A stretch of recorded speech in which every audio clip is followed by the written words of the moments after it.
नमस्कार मंडळी, आपले सर्वांचे कोल्हापुरी किचन्समध्ये स्वागत आहे. तर मित्रांनो, आजची आपली रेसिपी आहे डाळ कांदा. आणि डाळ कांदा बनवण्यासाठी आपल्याला जे साहित्य लागतं ते मी तुम्हाला सांगतो.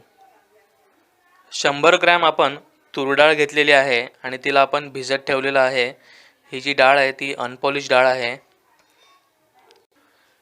एक मोठा कांदा आपल्याला बारीक चिरून घ्यायचा आहे. 10 लसणाच्या पाकळ्या सोलून घ्यायच्या आहेत. थोडीशी कोथिंबीर, पाव चमचा हळद, 2 चमचे लाल तिखट मसाला, अर्धा चमचा मोहरी, अर्धा चमचा जिरं, फोडणीसाठी तेल आणि थोडासा कढीपत्ता आपण वापरणार आहोत. चला तर मग मित्रांनो, आपण लगेचच सुरुवात करणार आहोत आपल्या रेसिपीला. तर आता आपण डाळ कांदा बनवायला सुरुवात करणार आहोत. त्यासाठी आपण हे पातेलं ठेवलेलं आहे. त्यामध्ये आपण तेल टाकून घेऊयात.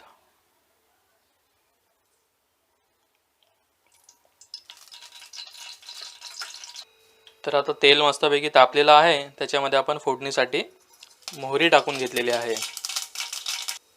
आता आपण त्यामध्ये जिरं टाकून घ्यायचं आहे, कढीपत्ता टाकून घ्यायचा आहे, लसूण जी आहे ती आम्ही बारीक चेचून घेतलेली आहे, ती लसूण आम्ही टाकून घेतो आहे.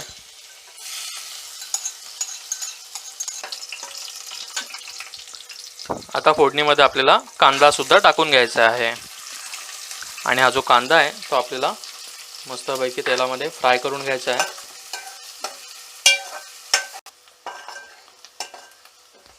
आता ही फोडणी आपली मस्तपैकी परतून झालेली आहे.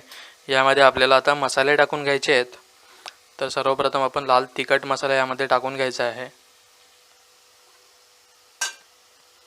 थोडीशी हळद टाकून घ्यायची आहे.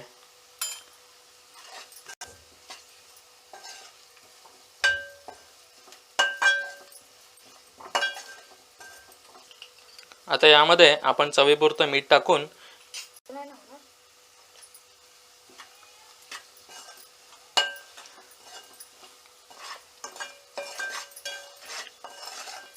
आता या मिश्रणामध्ये आपल्याला जी भिजवून ठेवलेली आपण डाळ होती, तूर डाळ, ती यामध्ये टाकून घ्यायची आहे.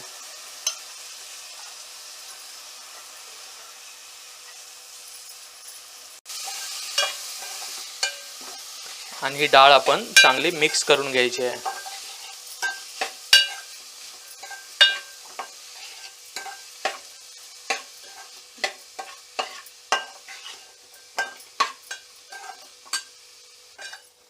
आता या डाळीमध्ये आपल्याला थोडंसं पाणी टाकून घ्यायचं आहे आणि ही डाळ जी आहे ती चांगली शिजवून घ्यायची आहे.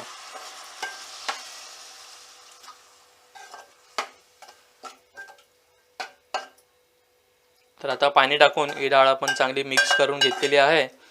यावरती आता आपल्याला एक 5 ते 10 मिनिटासाठी झाकण ठेवून द्यायचं आहे. आता या डाळीवरती आपण झाकण ठेवणार आहोत. तर आपण गॅस जो आहे तो बारीक गॅस ठेवलेला आहे. एक 10 मिनिटासाठी आपण झाकून ठेवायचं आहे. तर मित्रांनो, आता आपण एक 15 मिनिटांनी झाकण काढतोय. 5 मिनिटांनी झाकण काढून ही भाजी आम्ही एकदा हलवून घेतली होती. त्यानंतर पुन्हा 10 मिनिटासाठी आम्ही ही भाजी ठेवली होती. तर आता ही जी भाजी आहे ती छान अशी कोरडी झालेली आहे आणि याच्यामधली जी डाळ आहे ती डाळसुद्धा छानपैकी शिजलेली आहे. तर ही भाजी आपण एकदा चांगली मिक्स करून घेऊयात. आणि आता याच्यावरती थोडीशी आपण कोथिंबीर टाकून घेऊयात गार्निशिंगसाठी. आणि आता आपण गॅस बंद करून घेणार आहोत आणि ही डिश जी आहे ती आपण आता सर्व करून घेणार आहोत.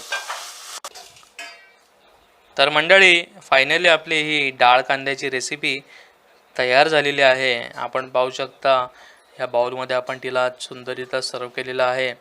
किती सुंदर दिसते ही डाळ कांद्याची भाजी. आणि ही जी रेसिपी आहे मित्रांनो, ती अगदी झटपट अशी रेसिपी आहे.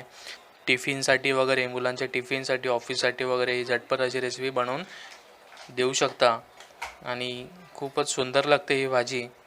तर अशी रेसिपी तुम्ही तुमच्या घरी देखील नक्की ट्राय करा आणि कशी होते ती मला कमेंट करून नक्की सांगा. चला तर मग मित्रांनो, जास्त काही न बोलता तुमची रजा घेतो. पुन्हा भेटूया अशीच एखादी नवीन रेसिपी घेऊन तुमच्या आवडत्या कोल्हापुरी किचन्समध्ये. भरपूर खा, हेल्दी रहा. धन्यवाद.